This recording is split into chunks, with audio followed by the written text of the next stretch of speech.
సజీవ వాహిని ఇది సత్య ప్రకాశిని.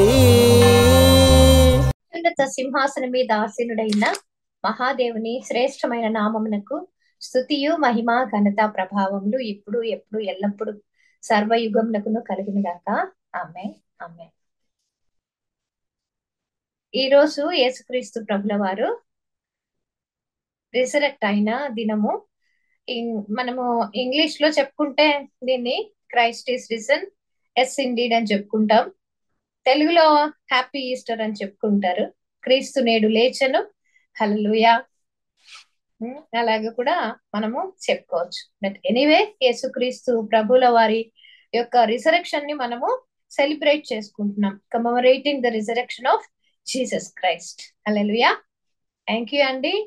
సజీవ వాహిని ఫౌండర్ అయినటువంటి డాక్టర్ ప్రవీణ్ గారు నాకు ఇలాగా ఎంకరేజ్ చేస్తూ వాక్యం చెప్పడానికి మరి సహకరిస్తున్న వారికి నేను కృతజ్ఞతలు తెలియజేస్తూ ఉన్నానండి. Thank you very much.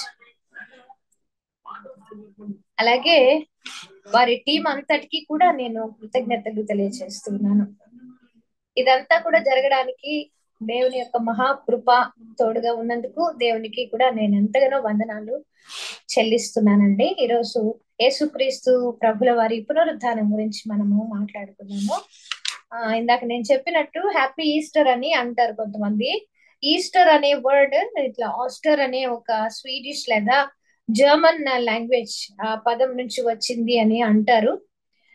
East అంటే తూర్పు. తూర్పున ఎలాగైతే సూర్యుడు ఉదయిస్తాడో అలాగున ఒక నూతన జీవం మనిషికి కావాలి అంటే రెజ్యువేనేట్ అవ్వాలి మళ్ళీ, అంటే ఓల్డ్ లైఫ్ నుంచి బయటికి రావాలి.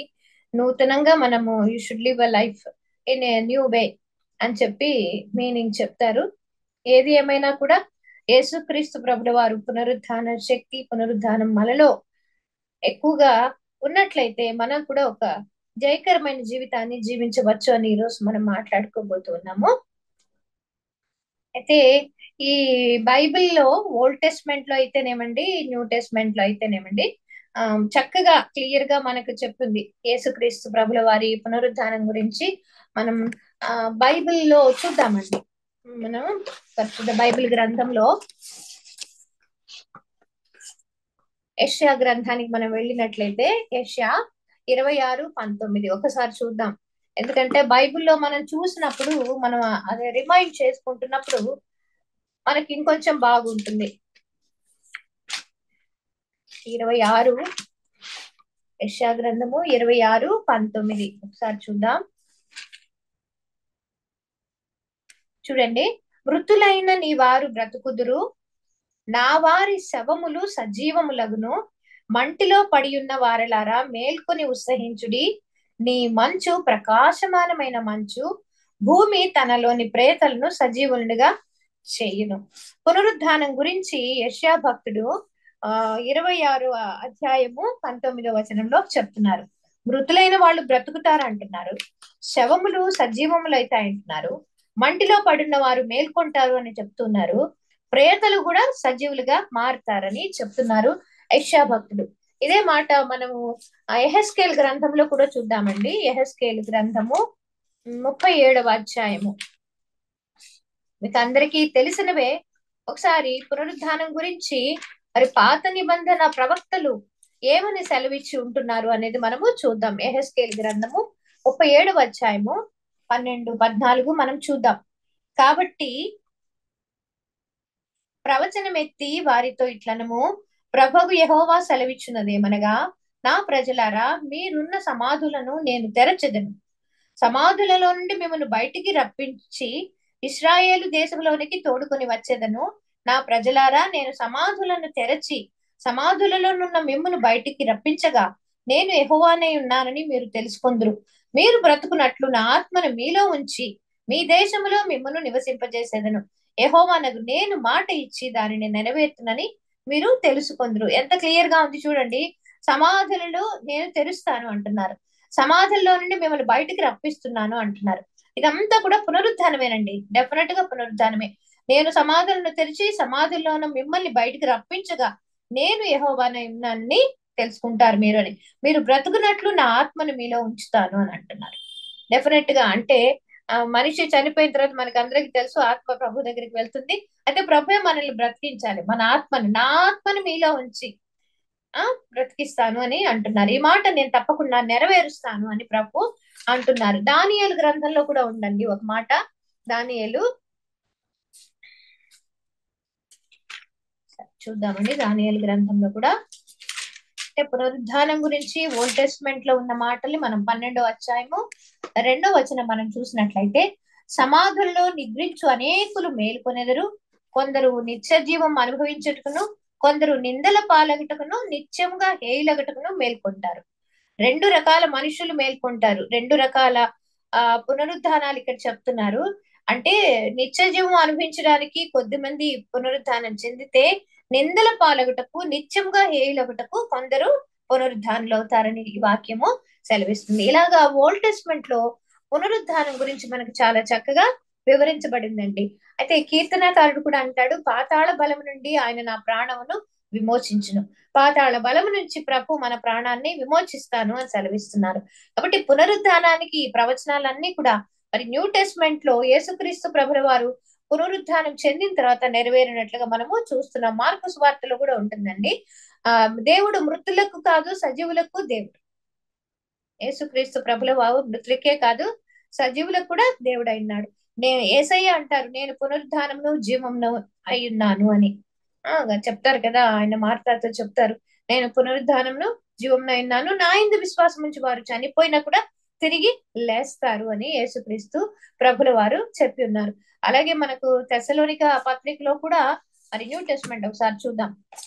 తెస్సలోనిక పౌలు భక్తుడు తెస్సలోనికలకు రాసిన మొదటి పత్రిక 4వ అధ్యాయము ఒకసారి చూద్దాం. మనము జ్ఞాపకం చేసుకోవడం ఎంతైనా కూడా మనకు చాలా ఏమంటారు ఒకలాంటి ఎంకరేజ్మెంట్ అన్నమాట. నిజంగా పునరుద్ధానం చాలా మంది క్రిస్టియన్స్ ఇప్పటికీ కొంతమంది నమ్మరు పునరుద్ధానం గురించి. ఏమవుతుందో తెలియదు, మనం చనిపోయిన తర్వాత ఎవరు చూడొచ్చారు, ఇంతవరకు చనిపోయిన వాళ్ళు ఎవరు వచ్చి మనకేం చెప్పలేదు కదా, కాబట్టి what happens after our death అనేది చాలా మందికి ఒక డౌట్ అన్నమాట. కానీ ఇవన్నీ చదువుకుంటూ ఉన్నప్పుడు మనకు ఒకలాంటి అష్యూరెన్స్, ఇట్స్ అ హోప్, తప్పకుండా we have life after our death అని చెప్పి. తెస్సలోనికలకు రాసిన మొదటి పత్రిక 4వ అధ్యాయము, యేసు మృతి పొంది తిరిగి లేచినని మనం నమ్మినెడల. చూడండి, యేసయ్య మృతి పొందారు, ఆయన తిరిగి లేచారు. ఆ మాట మనము నమ్మితే అదే ప్రకారము యేసునందు నిద్రించిన వారిని దేవుడు ఆయనతో కూడా వెంట పెట్టుకుని వచ్చును. చూడండి ఎంత చక్కటి మాట చెప్తున్నారో. యేసునందు మనం కూడా నిద్రించినప్పుడు మనల్ని ఆయన వెంట పెట్టుకుని వస్తారు. యేసును లేపిన దేవుడు మనల్ని కూడా మరి మరణ దీని నుంచి లేపుతారని మేము ప్రభు మాటను బట్టి మీతో చెప్పినదేమనగా, ప్రభు రాకడ వరకు సజీవులమై నిలిచి ఉండు మనము నిద్రించిన వారి కంటే ముందుగా ఆయన సన్నిధి చేరము. ఆర్భాటంతోను ప్రధాన దూత శబ్దంతోను దేవుని బూరతోను పరలోకం నుండి ప్రభు దిగి వచ్చును. క్రీస్తు నందుండి మృతులైన వారు మొదట లేతురు. క్రీస్తు నందుండి మృతులైన వారు మొదట లేస్తారు, మొదట వాళ్ళు రిజరెక్ట్ అవుతారు అని చెప్పి ఇక్కడ పౌలు భక్తుడు కూడా మాట్లాడుతున్నారనమాట. అసలు పౌలు భక్తుడు యొక్క ఒక పునరుద్ధాన దీన్ని చూడాలంటే, అధ్యాయం చూడాలంటే కొరింథీయులకు రాసిన మొదటి పత్రిక 15వ అధ్యాయం కంప్లీట్ గా ఆయన పునరుద్ధానం గురించే వివరించినట్లుగా మనము చూస్తాము. చాలా బాగుంటుంది, చాలా ఎంకరేజింగ్ గా ఉంటుంది. అది మనకు it gives us hope. Definite గా అండి, మనకి ఎటువంటి హోప్ మనం కోల్పోమన్నమాట. దేవునికి మహిమ కలుగును గాక. అలాగా యేసుక్రీస్తు ప్రభుల వారు పునరుద్ధానుడు అయ్యారు. మనం కూడా తప్పనిసరిగా ఈ పునరుద్ధానాన్ని చూస్తాము అనమాట. అయితే కొన్ని ప్రశ్నలు బైబిల్ గ్రంథం నుంచే కొన్ని ప్రశ్నలు మనము వేసుకుంటూ వాటికి సమాధానాలు తెలుసుకుందామండి. కొన్ని ప్రశ్నలు చూడండి. మనము యోబు గారు ఒక మాట అంటున్నారు 14:14లో, మరణమైన తర్వాత నరుడు బ్రతుకుతారా అని. చదువుదామండి యోబు గారు ఏమంటున్నారు. మరణమైన తర్వాత నరుడు బ్రతుకుతారా, ఆ మాట ఆయన చెప్తూ మళ్ళీ ఆయనే ఆన్సర్ కూడా చెప్తారు. చూస్తామండి 14:14 యోబు గారు 14:14లో,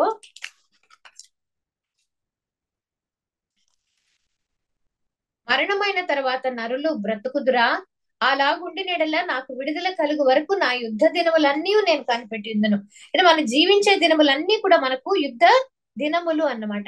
ఈ యుద్ధ దినముల్లో మనము కనిపెట్టుకొని ఉండాలి. మనం మరణించిన తర్వాత తప్పకుండా మనము బ్రతుకుతాము అని ఈయన ప్రశ్న వేస్తూనే మళ్ళీ 19వ అధ్యాయంకి వచ్చి ఆయన సమాధానం, మంచి సమాధానం చెప్తున్నారు. ఆయన 19వ అధ్యాయము 26వ వచనంలో చెప్తున్నారు. ఏమని సమాధానం చెప్తున్నారు? నా చర్మము చీకిపోయిన తర్వాత శరీరముతో నేను దేవుని చూస్తాను. చూడండి ఎంత చక్కగా చెప్తున్నారు. నా శరీరం చీకిపోయిన తర్వాత అంటే మట్టిలో ఒకసారి పాతి పెట్టబడిన తర్వాత డికే అయిపోతుంది కదా, డికంపోజ్ అయిపోతుంది. మన శరీరం అంతా చీకిపోతుంది, మరి పాడైపోతుంది, పురుగులు కూడా పట్టిపోతుంది, పుట్టి ఎముకలే మిగిలే అవకాశం కూడా ఉంటుంది. అయితే మనల్ని ప్రభు తిరిగి లేపినప్పుడు మనం ప్రభుని చూస్తాం. శరీరంతో నేను దేవుణ్ణి చూస్తాను అంటున్నారు. ఏ శరీరంతో చూస్తాము అనేది కూడా మనకు పౌలు భక్తుడు తర్వాత వివరిస్తారు. అది కూడా మనం చూద్దామండి, అది కూడా మనం చూద్దాం. అయితే కొరింథీయులకు రాసిన మొదటి పత్రిక ఇందాక నేను చెప్పాను కదా, ఆయన 15వ అధ్యాయం, దాన్ని 15వ అధ్యాయాన్ని ఏమని అంటారంటే అది పునరుద్ధాన అధ్యాయము అని అంటారు. ఆ అధ్యాయాన్ని పునరుద్ధాన అధ్యాయం. అక్కడ కూడా ఆయన కొరింథీయులకు రాసిన మొదటి పత్రిక 15వ అధ్యాయంలో 35లో మృతులు ఎలాగూ లేస్తారు. ఇక్కడ యోబు ఏమంటున్నారు? మృతులు అంటే నరులు బ్రతుకుతారా, మరణమైన తర్వాత నరులు బ్రతుకుతారా అని అంటున్నాడు. బ్రతుకుతారు.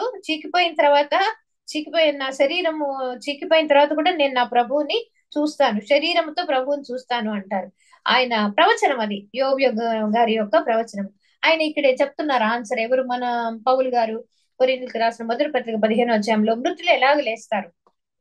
వారు ఎట్టి శరీరంతో వస్తారు.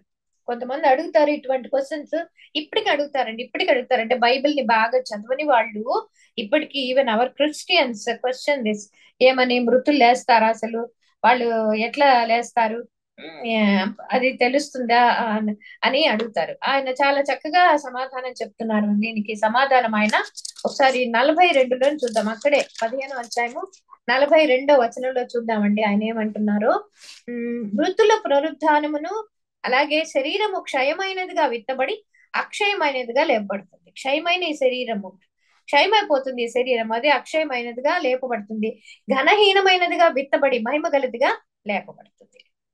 సో మహిమగల శరీరము గ్లోరియస్ బాడీగా మనది లేస్తుంది అనమాట. చీకిపోయిన శరీరం అంటున్నారు యోబు గారు, అంటే డికంపోజ్ అయిపోతుంది మన శరీరము, కానీ మహిమగల శరీరంగా లేస్తుంది, గ్లోరిఫైడ్ బాడీగా ఉంటుంది. ఆ గ్లోరిఫికేషన్ జరుగుతుంది అక్కడ. బలహీనమైనదిగా విత్తబడి బలమైనదిగా లేపబడుతుంది. ఇంకా ఆ శరీరంలో బలహీనతలకు తావు లేదు, బలహీనతలకు తావు అనేది లేదు. బలమైన శరీరం, ప్రకృతి సంబంధమైన శరీరంగా విత్తబడి ఆత్మ సంబంధ శరీరంగా లేవు. ప్రకృతి సంబంధి మనమందరం కదండి, మట్టి నుంచి తీయబడ్డాము, ఆ ఆది ఆదాము నుంచి వచ్చాం మనము. అయితే కడపటి ఆదాము శరీరంతో మనము లేస్తాము. ఆది ఆదాము శరీరంతో మనం మృతి చెంది, మనం పునరుద్ధానంలో యేసునందు మృతి చెందితే అది మనం బాగా అండర్లైన్ చేసుకోవాలి. అప్పుడు మనం ఎలా లేస్తాము అంటే, మనము అక్షయ శరీరంతో లేస్తాము, అమర్చమైన శరీరంతో మనం లేస్తాము, మహిమ శరీరంతో మనం లేస్తాం. ఎందుకంటే మంటి నుంచి పుట్టాము. 49లో అంటాడు, మంటి నుంచి పుట్టినప్పుడు ఆదాం పోలికను ధరించినాము. అయితే మనం తిరిగి లేచేటప్పుడు పునరుద్ధానంలో పరలోక సంబంధి అయిన యేసుక్రీస్తు ప్రభుల వారి పోలికను మనము ధరించుకుంటామని వాక్యము సెలవిస్తుంది. పౌలు గారు చాలా క్లియర్ గా చెప్తారండి, చాలా చాలా క్లియర్ గా చెప్తారు. అయితే పరలోకంలో మనం కలుసుకున్నప్పుడు ఒకరికొకరు మనం తెలుస్తుందా, ఆ ప్రశ్న కూడా మనము ఆలోచించుకొని ఉంటారు కొంతమంది. నాకు ఒక మదర్ తెలుసు. Mother when she lost her son అడిగింది వాళ్ళ మదర్, పాస్టర్ గారు వచ్చినప్పుడు అడిగారు, ఏమనంటే, పాస్టర్ గారు ఇట్లా మరి నా కొడుకుని నేను చూడగలనా పరలోకం అంటే, తప్పకుండా అమ్మా అని అంటే, మరి నేను గుర్తుపడతానా అని కూడా ఆవిడ అడిగినట్లుగా నాకు జ్ఞాపకం. పౌలు గారు ఏం చెప్తున్నారంటే అటువంటి వాటికి సమాధానం చెప్తున్నారు. బైబిల్ గ్రంథంలో అసలు సమాధానం లేకుండా ఏది ఉండదని, మన ఏ ప్రశ్నకైనా కూడా మనకు బైబిల్ చదవాలి కానీ సమాధానం దొరుకుతుంది. మృతి చెందిన వాళ్ళు బ్రతుకుతారంటే బ్రతుకుతారు. చీకిపోయిన శరీరం మహిమగల శరీరంగా లేపబడుతుంది, క్షయమైన శరీరం అక్షయమైన శరీరంగా లేపబడుతుంది, మహిమగల శరీరంగా లేపబడుతుంది. మంటి వాని పోలికినట్టు ధరించుకున్నాము, మహిమగల యేసుక్రీస్తు ప్రభుల వారి పోలికను కూడా ధరించుకుంటాం. అలాగే పరలోకంలో మనము ఒకరినొకరు తెలుసుకుంటామంటే దానికి కూడా మనకు పౌలు గారు అదే కొరింథీయులకు రాసిన మొదటి పత్రిక 13వ అధ్యాయం 12వ వచనంలో చాలా క్లియర్ గా చెప్తున్నారండి. ఇప్పుడు అద్దంలో చూచినట్లు సూచనగా చూస్తున్నాం. ఇప్పుడు అద్దము మనకు ఒక సూచన, జస్ట్ సైన్, ఒక సైన్, SIGN సైన్ లాగా మనకు కనపడుతుంది. కానీ అప్పుడు ముఖాముఖిగా చూస్తాం, ముఖాముఖిగా చూస్తామంటే అంటే గుర్తుపడతాం. మనకు అందరికి ఎగ్జాంపుల్స్ కూడా తెలుసండి. ఒకసారి మత్తయి సువార్తకి వెళ్దాం. రూపాంతర అనుభవం. ఎంతమంది రూపాంతర కొండ గురించి తెలుసు? క్రిస్టియన్స్ కి అందరికీ తెలుసు.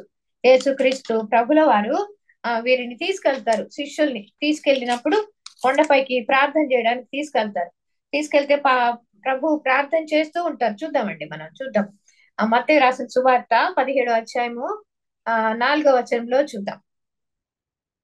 చూడండి, యేసు పేతురును యాకోబును అతని సహోదరుడైన యోహాను వెంట పెట్టుకుని ఎత్తైన ఒక కొండ మీదకి ఏకాంతంగా పోయి వారి ఎదుట రూపాంతరం పొందారంట. ఆయన ముఖము సూర్యుని వలె ప్రకాశించింది. ఎంత చక్కగా ప్రకాశించింది చూడండి ఆయన ముఖము. ఆయన వస్త్రములు వెలుగు వలె తెల్లగైనాయి. ఆయన మొహం ప్రకాశిస్తోంది సూర్యుని వలె. ఆయన వస్త్రములంతా కూడా అది మంచిగా ధవళ వస్త్రాలు అంటారు చూడండి, అలాగైపోయినాయి. ఇదిగో మోషేయు ఏలియాయు వారికి కనపడి ఆయనతో మాట్లాడుతుంది. మోషే ఏలియా వాళ్ళకి కనపడుతూ మాట్లాడుతున్నారంట ప్రభువుతో. నేను అనుకుంటున్నానండి, ఇంకొక చోట విన్నాను, అది మీతో చెప్తున్నాను. ఏమనంటే వాళ్ళు వెల్కమ్ చెప్పడానికి వచ్చారంట యేసుక్రీస్తు ప్రభుకి. ఇంకా కొద్ది రోజుల్లో యేసుక్రీస్తు ప్రభుల వారు శిలువ మరణం పొందుతారు, ఇంకా ఆయన పరలోకానికి వచ్చేస్తారని వెల్కమ్ చెప్పడానికి వచ్చారు. డోంట్ వరీ, తొందరగా వచ్చేస్తారులే, 3.5 సంవత్సరం నుంచి ఈ ప్రజల మధ్య ఎంతో పరిచర్య చేశారు యేసు ప్రభు, మీరు వచ్చేయండి అని చెప్పడానికి ఏలియా మోషే వచ్చారన్నట్లుగా ఒక భక్తుడు చెప్పగా నేను విన్నాను. అక్కడ ఏలియా మోషే కనబడ్డారంట.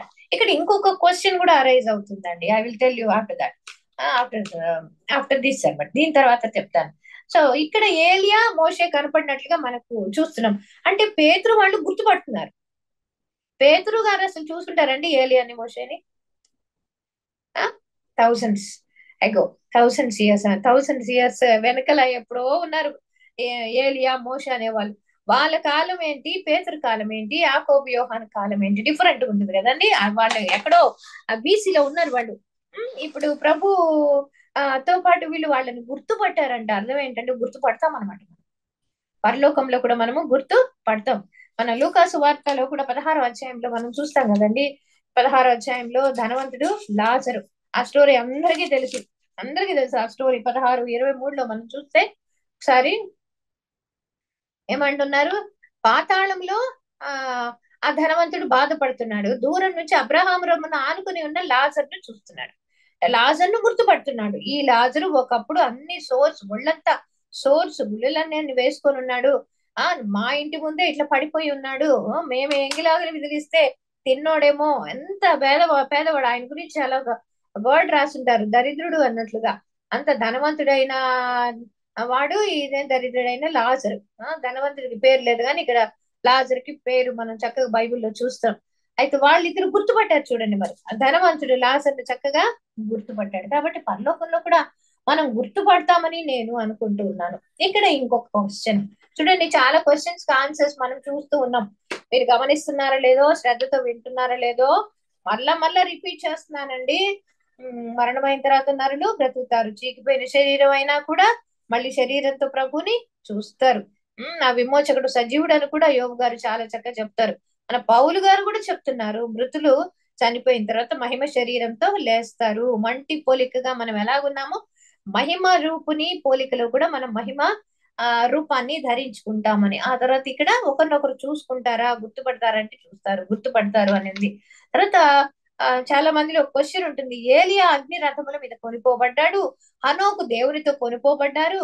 మరి ఇక్కడ మనకు కొరింథీయులకు రాసిన మొదటి పత్రిక 15వ అధ్యాయంలో పౌలు గారు రక్త మాంసములు ఈ మరి స్వతంత్రించుకో కదా, పరలోకాన్ని వెళ్ళలేవు కదా, రక్త మాంసంతో ఉన్న వాళ్ళు పరలోకానికి వెళ్ళలేరు, మరి ఏలియా హనోకు ఎట్లా అసలు అని చెప్పి చాలా మందికి ప్రశ్న ఉంటుంది. కొంతమంది ఏమని అస్యూమ్ చేస్తారు అంటే, ప్రభు హనోకుని తీసుకెళ్లేటప్పుడే ప్రభు ఆ రక్త మాంసంలో ఉన్న శరీరాన్ని, ఈ మంటి శరీరాన్ని మహిమగల శరీరంగా మార్చి తీసుకెళ్లిపోయాడు అని కొంతమంది అంటారు. ఏలియాను కూడా అంతే. ఏలియా కూడా అగ్ని రథముల మీద కొనిపోబేటప్పుడు ఆ పరదైసుకి లేదా పరలోకానికి కొనిపోబేటప్పుడు వాట్ ఎవర్ ఇట్ ఈస్, అతను వెళ్ళిపోతున్నప్పుడు ప్రభుతో ఉండబోతున్నప్పుడు ఎటువంటి శరీరం ఉండాలా? మహిమగల శరీరమే ఉండాలా. మరి ఏలియా చనిపోలేదు కదా.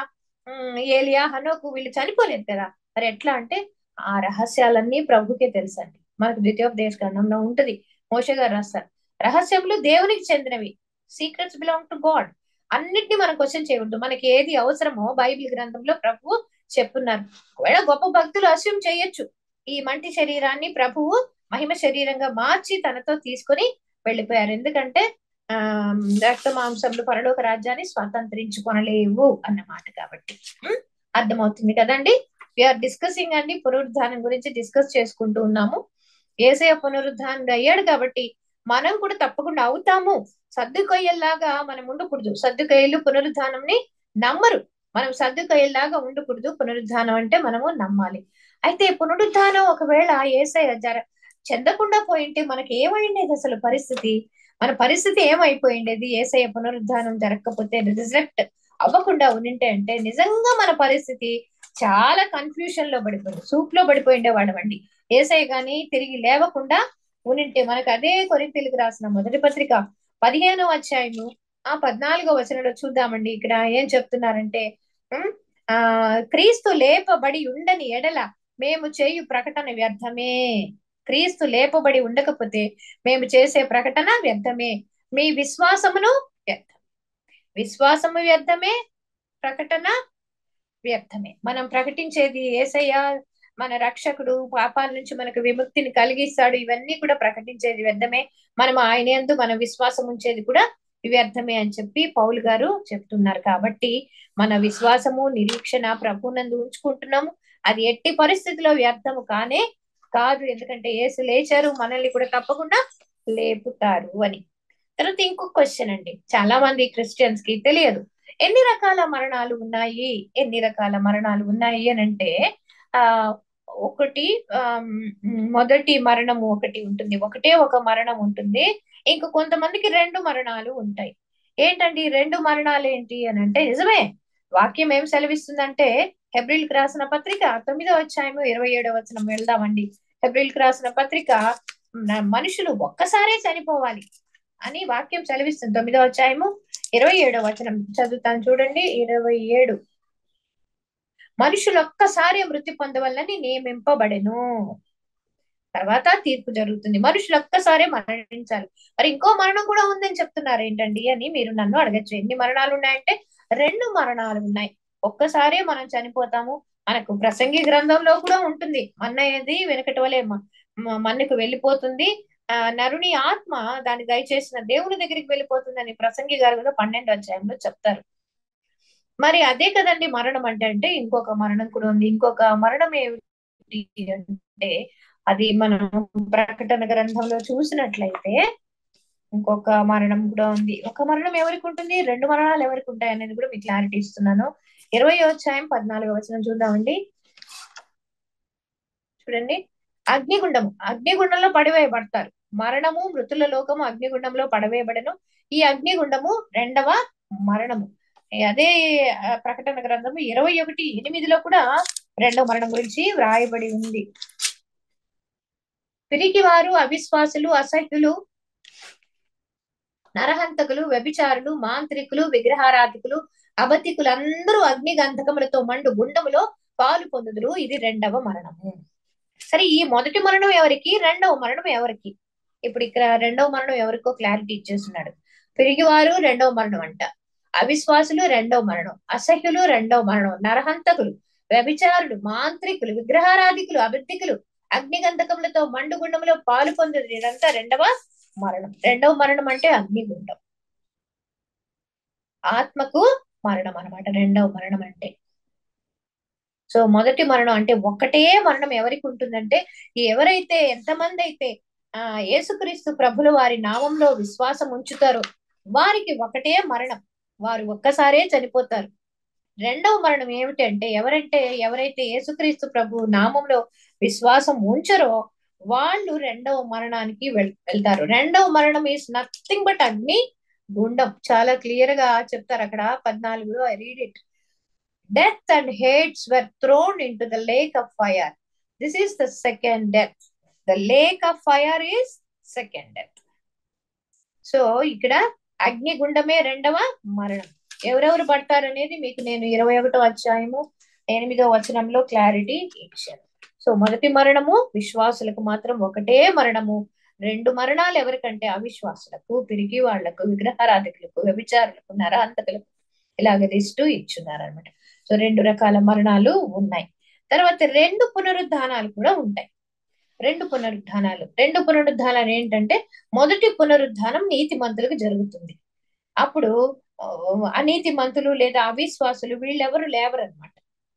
మొదటి పునరుద్ధానంలో లేచేది ఎవరంటే ఆ బూర శబ్దం వినబడినప్పుడు లేస్తారు. ఇందాక తెసలోనిక పుస్తకంలో చదువుకున్నాం, పౌలు గారు రాసిన పత్రికలో ఏమని, ఒకసారి మళ్ళీ చదువుతాను. మనం ఇది ప్రసంగం లాగా కాదండి, just we're discussing so that you will learn or we learn, అంటే కన్ఫ్యూషన్ లేకుండా. ఆర్భాటంతో ప్రధాన దూత శబ్దముతో దేవుని గురితో పరలోకం నుండి ప్రభు దిగి వచ్చును. క్రీస్తునందుండి మృతులైన వారు మొదట లేతురు. బాగా క్లారిటీ వస్తుంది. కాబట్టి మొదటి పునరుద్ధానం ఎవరికంటే క్రీస్తునందుండి మృతులైన వారికి. రెండవ పునరుద్ధానం కూడా ఉంది, అది తీర్పుకు వెళ్ళడానికి, రెండవ మరణానికి వెళ్ళడానికి రెండవ పునరుద్ధానం. ఎవరైతే ప్రభునందు విశ్వాసం ఉంచారో వారికి అన్నమాట. అలాగే మనకి ఇంకొక 2 రకాల పునరుద్ధానాలు కనపడుతున్నాయి. మరి యోహాను సువార్త అందరికీ తెలుసది, జీవ పునరుద్ధానము, తీర్పు పునరుద్ధానము. యోహాను సువార్త 5వ అధ్యాయము,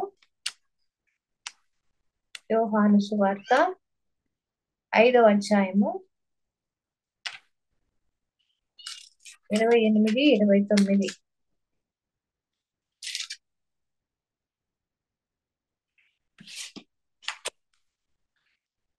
28, 29. దీనికి ఆశ్చర్యపడకుడి, ఒక కాలము వచ్చుచున్నది, ఆ కాలమున సమాధుల్లో ఉన్న వారందరూ, చూడండి, సమాధులలో ఉన్నవారు అందరూ అని చెప్తున్నారు ఇక్కడ. ఒక్కరు కూడా మిస్ కారు. సమాధులలో ఉన్న వారందరూ ఆయన శబ్దము విని, మేలు చేసిన వారు జీవ పునరుద్ధానమునకు, కీడు చేసిన వారు తీర్పు పునరుద్ధానమునకు బయటికి వస్తారు. జీవ పునరుద్ధానము, తీర్పు పునరుద్ధానము ఉంది. జీవ పునరుద్ధానం అంటే ఏంటంటే నిత్య జీవానికి ఇందాక దానియేల్లో చదువుకున్నాం. మళ్ళీ ఒకసారి వెళ్ళిపోదాం దానియేల్కి. మళ్ళీ ఎందుకు చెప్తున్నాను, మీరు మర్చిపోకూడదని మళ్ళీ చదువుతున్నాను. దానియేలు 12వ అధ్యాయం 2వ వచనం చూడండి. సమాధుల్లో నిద్రించి వాళ్ళు మేల్కొంటారు, కొందరు నిత్య జీవం అనుభవించకపోతారు. నిత్య జీవం అనుభవించడానికి వెళ్లే వాళ్ళు ఎవరంటే జీవ పునరుద్ధానం చెందిన వాళ్ళు. అలాగే కొందరేమో నిందల పాల్గొటకు నిత్యంగా హేళయుటూ మేల్కొంటారంట. వాళ్ళు ఎవరంటే తీర్పు పునరుద్ధానం. ఈ తీర్పు పునరుద్ధానంకు పోయే వాళ్ళు ఎవరు అనంటే కీడు చేసేవారంట. కీడు చేసేవారు. Let us not harm anybody అండి, ఎవరికి హార్మ్ చేయదు. అసలు ఈ హార్మ్ మీద ఇంకొకసారి మాట్లాడేలా. What is meant by harming others? వేరే వాళ్ళని అసలు హార్మ్ చేయడం అంటే అర్థం ఏంటి? ఏమిటా ఈ తీర్పు పునరుద్ధానం అంటే? మనము అదే ప్రకటన గ్రంథం 20వ అధ్యాయం 13లో ఉంటుందండి చక్కగా. సముద్రము తనలో ఉన్న మృతులను అప్పగిస్తుందంట. మరణమును పాతాళ లోకమును వాటి వశమునున్న మృతులను అప్పగించెను. వారిలో ప్రతి వాడు తన క్రియల చొప్పున తీర్పు పొందెను. ఇది తీర్పు పునరుద్ధానం. ఇది రెండవ మరణానికి వెళ్ళబోయే తీర్పు పునరుద్ధానం. రెండవ పునరుద్ధానంలో లేచిన వాళ్ళు తీర్పు పునరుద్ధానానికి పోతారు. ఆ తీర్పు పునరుద్ధానానికి పోయే వాళ్ళు ఆ అగ్నిగుండంలోకి వెళ్ళిపోతారు.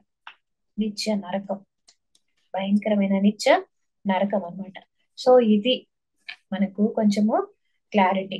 యేసయ్య పునరుద్ధానం చెందారు కదా అని మనము చాలా సెలబ్రేట్ చేసుకోవడమే కాదండి, మన స్టేటస్ ఏంటి అసలు, మనము ఏ స్టేట్ లో కూడా ఉన్నాము. మనము మరి ఈ మార్టల్ బాడీలో ఉన్నాము, ఈ మధ్యమైన శరీరం, ఈ క్షయమైన శరీరంలో ఉన్నాము. ఏదో ఒక రోజు యేసుక్రీస్తు ప్రభు వస్తారు, లేదంటే మనము కూడా వెళ్ళే ఇది ఉంది. సడన్ గా ఎప్పుడు ఏం జరుగుతుందో మనకు తెలియదు. మన ఈ మార్టల్ బాడీ ఒక మిస్టికల్ బాడీగా అవ్వగలిగే పరిస్థితి మనకుందా?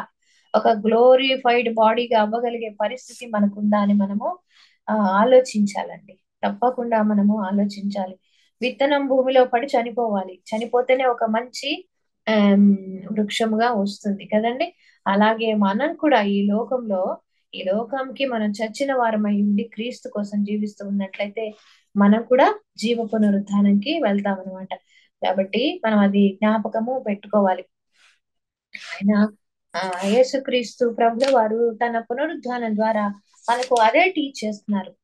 ఆయన అదే టీచ్ చేస్తున్నారు. మనం జ్ఞాపకం పెట్టుకోవాలి, మర్చిపోకూడదు. ఈ చనిపోయిన తర్వాత ఏమీ లేదు అది ఇది అని మనం అనుకోకూడదు అనమాట. యేసుక్రీస్తు ప్రభులాగే మనం ఉండాలి, ఆయన పోలి మనం ఉండాలి అని ఊరికి ఆశపడ్డమే కాదు కానీ అలాగా జీవించాలి. మనకు యోహాను గారు తను రాసిన మొదటి పత్రికలో 3వ అధ్యాయం 2లో చెప్తారు. ఆయన ప్రత్యక్షమైనప్పుడంట ఆయన బిడ్డలు ఆయన ఉన్నట్టుగానే ఉంటారంట, ఆయన ఉన్నట్టుగానే ఆయన్ని చూస్తారు, ఆయన్నే పోలి ఉంటారంట. అటువంటి లైఫ్ మనకు కావాలి. అటువంటి లైఫ్ ఆయన యందు విశ్వాసం ఉంచిన బిడ్డలు ఆయన్ని చూస్తారు, ఆయనను పోలి ఉంటారు అని చెప్తున్నారు. చదువుతాను చూడండి. ఆయన ప్రత్యక్షమైనప్పుడు ఆయన ఉన్నట్లుగానే ఆయన్ని చూచుదురు కనుక ఆయన్ని పోలి ఉందురని ఎరుగుదుము. ఆయన యందు ఈ నిరీక్షణ పెట్టుకున్న ప్రతి వాడు ఆయన పవిత్రుడైనట్టుగా తనను పవిత్రునిగా చేసుకుంది. కాబట్టి ఇలాగ ఆశ ఒకటే కాదండి మనకు ఉండాల్సింది. దానికి నిరీక్షణ ఒకటే కాదు, విశ్వాసం ఒకటే కాదు, ఆ పవిత్రమైన జీవితం జీవించడానికి మనకు చాలా డిసిప్లిన్ అవసరం. ఈ నిరీక్షణ ఒకటే కాదు, మనకు క్రమశిక్షణ కూడా చాలా అవసరం అనమాట.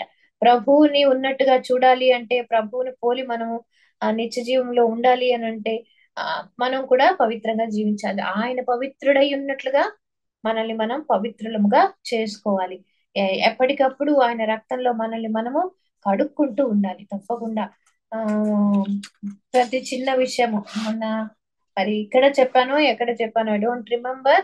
ప్రతి క్షణం కూడా ఆయనతో కనెక్ట్ అయ్యి మనకి ఏదైనా తలంపులు వస్తాయి. Sometimes we don't like some people. Sometimes మనకు వాళ్ళని చూస్తే ఇరిటేట్ అవుతాము కొన్ని విషయాల్లో కదండి.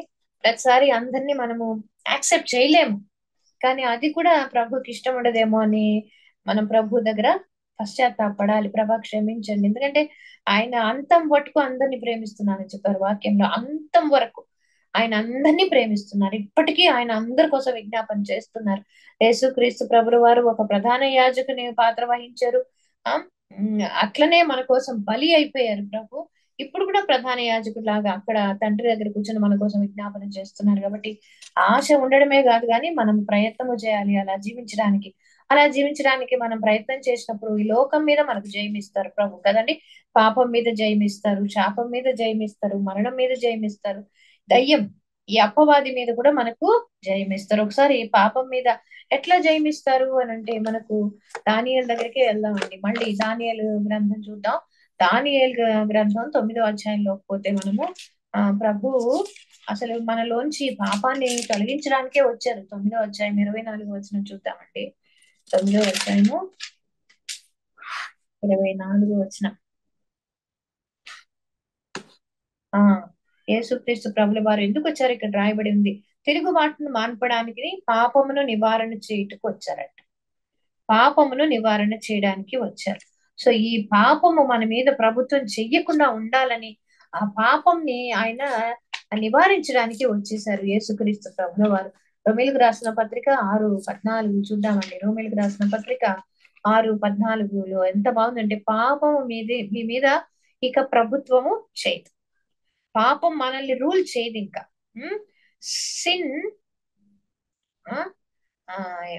Sin will have no dominion over you. మన మీద ఏ అధికారం కూడా ఆ సిన్ కి లేదు, పాపానికి లేదు. ఎందుకంటే దానియేలు 9:24లో చూసాం, ఆయన పాప నివారణ చేయడానికి వచ్చారు. పాపాన్ని ఆయన నివారించారు. 70 వీక్స్ ఇంగ్లీష్ లో కూడా చూస్తాము. To put an end to sin. ఎంత బాగుంది చూడండి. పాపాన్ని నివారించడానికని తెలుగులో ఉంది, కానీ ఇంగ్లీష్ లో అయితే to put end to sin. పాపానికి ఆయన ఒక ఫుల్ స్టాప్ పెట్టేశారంట. పాపానికి ఫుల్ స్టాప్ పెట్టేసిన తర్వాత కూడా ఇంకా మనం పాపాన్ని తవి తీసుకొని మన మీద వేసుకొని మనం పాపులైపోకుండా మనం జాగ్రత్త పడాలి. సో పాపం మన మీద ప్రభుత్వం చేయడానికి ఇంకా అవకాశం లేదు. యేసుక్రీస్తు ప్రభుల వారు పాపంని జయించారు. ఆ తర్వాత ఆయన శాపాన్ని కూడా మనం జయించినట్లుగా మనం చూస్తాం. గలతీయులకు రాసిన పత్రిక ఇది చాలా మందికి తెలిసే ఉండవచ్చు. గలతీయులకు రాసిన పత్రిక 3వ అధ్యాయము 14వ వచనం. పాపాన్ని ఆయన ఒక ఎండ్ పెట్టడానికి వచ్చారు పాపానికి. అలాగే పాపం మన మీద ఇంకా ప్రభుత్వం చేయదు. అలాగే శాపం విషయంలో కూడా 3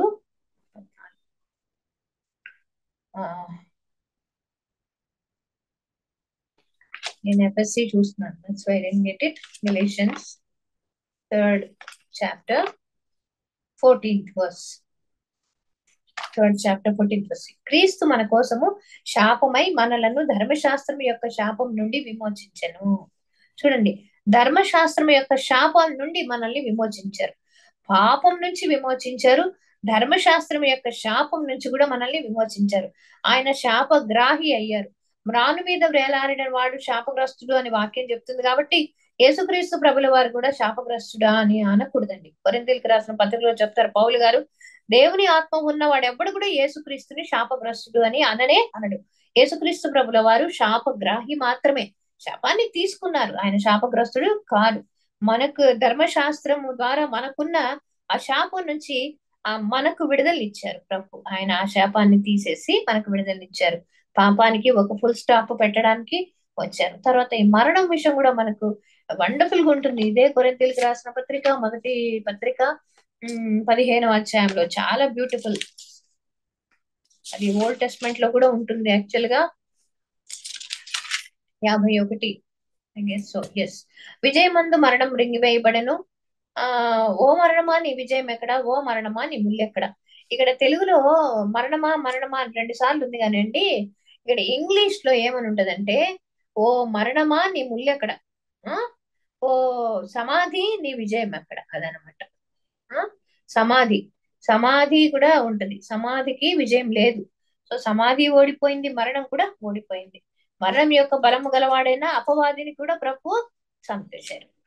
వాడి తలను చితగా తొక్కేశారు యేసుక్రీస్తు ప్రభుల వారు.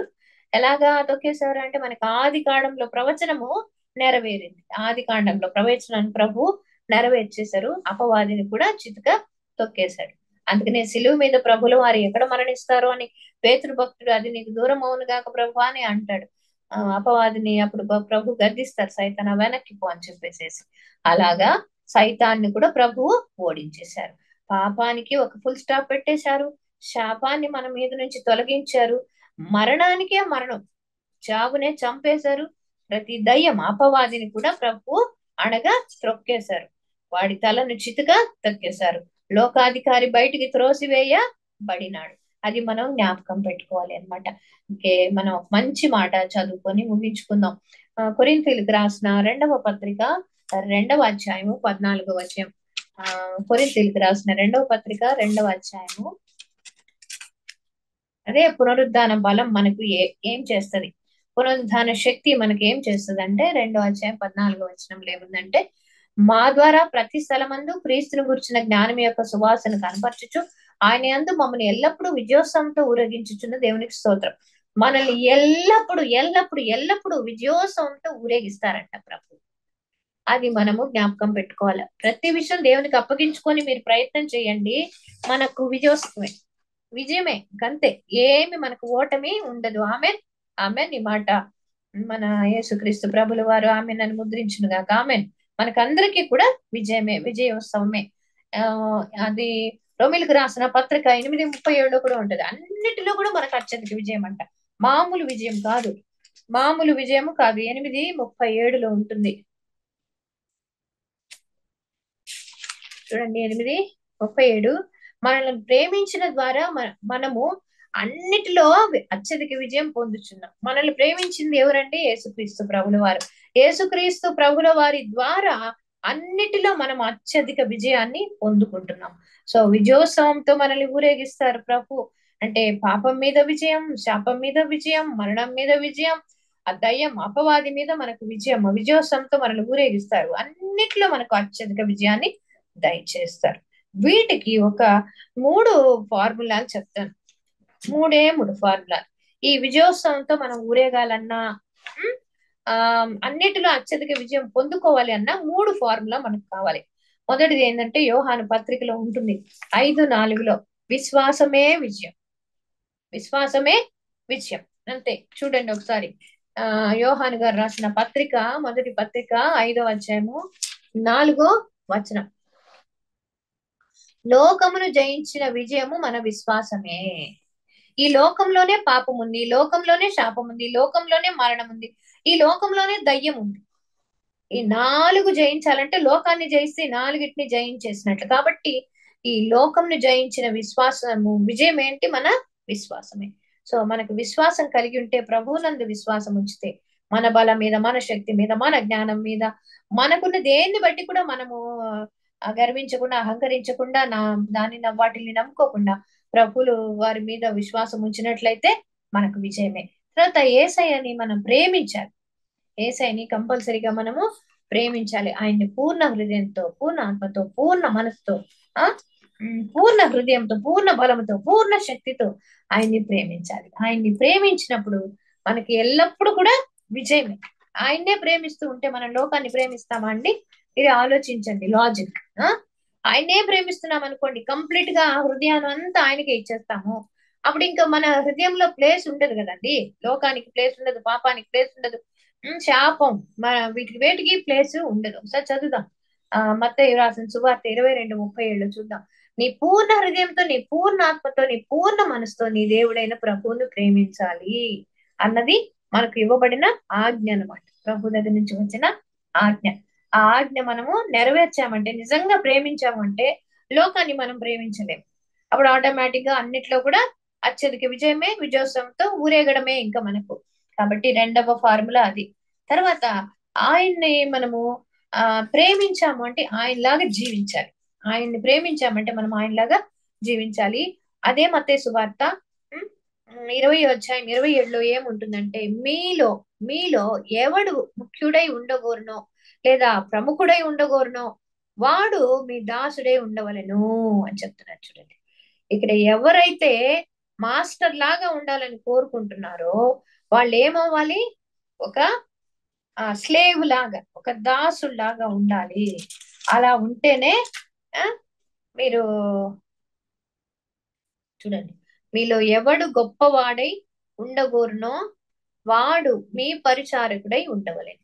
సో గొప్పవాడుగా ఉండాలనుకునే వాడు పరిచారకుడుగా ఉండాలి, ముఖ్యుడై ఉండాలి, ప్రముఖుడై ఉండాలి అనుకునేవాడు దాసుడై ఉండాలి. అటువంటి జీవితాన్ని మనం కలిగి ఉండాలి. దేవునికి స్తోత్రం. మరి చాలాసేపు మనం డిస్కస్ చేసాం ఎన్నో విషయాలు. దేవునికి స్తోత్రం, మహిమ కలుగును గాక. మనము పునరుద్ధానాలు, మరణాలు, జీవ పునరుద్ధానము, ఇక తీర్పు పునరుద్ధానం ఇలాగ తెలుసుకున్నాం. అసలు మనుషులు చనిపోతే బ్రతుకుతారా లేదా, బ్రతికితే ఏ శరీరంతో ఉంటారు, అవన్నీ కూడా చూసాం మనము. తర్వాత ప్రభువు మరణాన్ని చంపేశారు కదా. మరణమాన్ని ముళ్ళు ఎక్కడ, సమాధిని విజయం ఎక్కడ? విజయం లేదు, సమాధికి విజయం లేదు, మరణం కూడా ఓడిపోయింది ప్రభువుల ముందు. ఇలాంటి విజయకరమైన జీవితం మనం జీవించాలి. విజయోత్సవంతో ఊరేగాలి, లేదా అన్నిట్లో అత్యధిక విజయం పొందుకుంటూ ముందుకు పోవాలి అంటే మనం లోకాన్ని జయించాలి. లోకంలో ఉన్న పాపం, శాపం, మరణం, ఈ దయము, ఈ అపవాది ఇవేమి మనల్ని ముట్టకుండా ఉండాలంటే 3 ఫార్ములా మళ్ళీ చెప్తాను. విశ్వాసమే విజయం మనకు. అలాగే యేసయ్యను ప్రేమించడమే విజయం మనకు. అలాగే యేసయ్యలా జీవించడమే విజయం మనకు. సో యేసయ్యలో విశ్వాసం, యేసయ్య మీద ప్రేమ, యేసయ్యలాగా జీవించడం, ఈ 3 మనం జ్ఞాపకం పెట్టుకున్నాము అంటే, మనసులో పెట్టుకున్నాము అంటే మనకు మరి అత్యధిక విజయం అన్నిట్లో దొరుకుతుంది. అలాగే మనకు విజయోత్సవంతో ప్రభు మనల్ని ఊరేగిస్తారు. దేవుడి కొద్ది మాటలను మన వినికిడిలో మన ఆత్మీయ మేలు నిమిత్తమై దీవించి ఆశీర్వదించుగాక. ఆమేన్. ప్రార్థన చేసుకుందాం. కృపా సత్య సంపూర్ణుడా, దయగలిగిన ప్రభా, మీరు మాతో చక్కగా మాట్లాడినందుకు మీకు స్తుతులు, స్తోత్రములు చెల్లించుకుంటున్నాం. ఆయన తండ్రి ప్రభా, యేసుక్రీస్తు ప్రభుల వారు పునరుద్ధానం చెందారు. మరి ఆయన పునరుద్ధానం చెంది మాకు ఒక మార్గం చూపించారు. మేము కూడా మరణించాల్సిన వారము, మరణించిన తర్వాత పునరుద్ధానం చెందాల్సిన వారం. అయితే మేము తీసుకునే చాయిస్ లోనే ప్రభా ఎటువంటి మరణం అనేది, ఎటువంటి పునరుద్ధానం అనేది మరి ఉంది. దాన్ని బట్టి మేము జాగ్రత్తగా ప్రభా నిర్ణయం చక్కగా, డెసిషన్ మేకింగ్ కరెక్ట్ గా ఉండడానికి మేము సహాయం దయచేయమని వేడుకున్నాం. ఈ లోకాన్ని మేము జయించాలంటే ప్రభా మేము యేసయ్యలో విశ్వాసం ఉంచాలి. ఈ లోకాన్ని మేము జయించాలంటే యేసయ్యపై మేము ప్రేమ ఉంచుకోవాలి. ఈ లోకాన్ని మేము జయించాలి అని అంటే ప్రభా మేము ఏసయ్యలాగా జీవించాలి. అటువంటి ఏసయ్య పునరుద్ధాన బలం, ఏసయ్య పునరుద్ధాన శక్తి ప్రభా మాలో మీరు తండ్రి మల్టిప్లై చేయమని వేడుకుంటున్నాం ప్రభు. మల్టిప్లై చేయండి నాయన. సజీవ వాహిని కోసం ప్రత్యేకించి ప్రార్థన చేస్తున్నాను తండ్రి. సజీవ వాహిని ఫౌండర్ డాక్టర్ ప్రవీణ్ ని మీరు దీవించండి, ఆశీర్వదించండి. ఆ బిడ్డ ఉద్యోగ బాధ్యతల్లో మీరు తోడుగా ఉండండి. ఆ బిడ్డ చేస్తున్న పరిచర్యను ప్రభా ఇంకా తండ్రి నూరంతలుగా దీవించండి, విస్తరింపజేయండి, విశాలపరచండి ప్రభా. మీకు స్తోత్రములు. ఆయన తో పాటు పనిచేస్తున్న టీమ్ లో ఉన్న ప్రతి బిడ్డను బట్టి మీకు ఎంతగానో స్తుతులు. ఆ యవనస్తులైనా పెద్దవారైనా whatever it is whoever it may be ప్రభా, వాళ్ళందరినీ కూడా మీరు వాళ్ళ ఉద్యోగాల్లో వాళ్ళ బాధ్యతల్లో మీరు తోడుగా ఉండి మీరు దీవించండి, ఆశీర్వదించండి ప్రభా. అలాగే తండ్రి వాళ్ళు ఏదైనా కొత్త ప్రాజెక్ట్స్ తలపెడుతున్నట్లయితే వాటిలో కూడా మీ చిత్తం ప్రభావం ఉంచి నాయన మీ కృపలో నడిపించుకోమని వేడుకుంటున్నాను తండ్రి. మీకు స్తోత్రములు ప్రభా తండ్రి. ఇంకా ఈ ఈస్టర్ రోజు ఎంతమంది ఇంకా మీకు వారి హృదయాన్ని అర్పించుకోకుండా ప్రభా గత జీవితంలోనే మగ్గిపోతుంటున్నారో తండ్రి, నాశనం వైపు అడుగులేస్తున్నారు, వాళ్ళందరి కోసం ప్రార్థన చేస్తున్నాను ప్రభా. మేమందరం తండ్రి ఆత్మల పంట కోసం ప్రార్థన చేస్తున్నాం ప్రభా. మా భారతదేశంలో ఉన్న వాళ్ళే కాదు, వివిధ దేశాల్లో ఉన్న వాళ్ళందరూ ప్రభా యేసుక్రీస్తే నిజమైన దేవుడు అని తెలుసుకోవాలి ప్రభా. తెలుసుకొని నాయన తండ్రి మీ వైపు చూసి ప్రభా విశ్వాసం ఉంచి మిమ్మల్ని ప్రేమించి మీలా జీవించి ప్రభా తండ్రి నాయన. ఇదిగో ప్రభా మీ యేసయ్య రెండవ రాకడలో వచ్చినప్పుడు తండ్రి అందరూ ఎత్తబడే గుంపులో వధువు గుంపులో ఉండులాగానే మీ కృపను అనుగ్రహించమని వేడుకుంటూ మరి ఒకసారి సజీవ వాహిని కార్యక్రమాలన్నింటినీ దీవించి ఆస్వాదించమని నజరేయుడైన యేసయ్య పరిశుద్ధ నామంలో ప్రార్థించి స్తుతించి వేడుకుంటున్నాను తండ్రి. ఆమేన్, ఆమేన్, ఆమేన్. మంచిదండి. సజీవ వాహిని కార్యక్రమానికి విచ్చేసిన మీకు అందరికీ కూడా మరి ప్రభు అయిన యేసుక్రీస్తు నామంలో వందనములు తెలియచేసుకుంటున్నాను. మళ్ళీ ఇంకొకసారి కలుసుకునేంత వరకు ప్రభు కృప మనకు అందరికీ తోడై ఉండి నడిపించును గాక. ఆమేన్, ఆమేన్.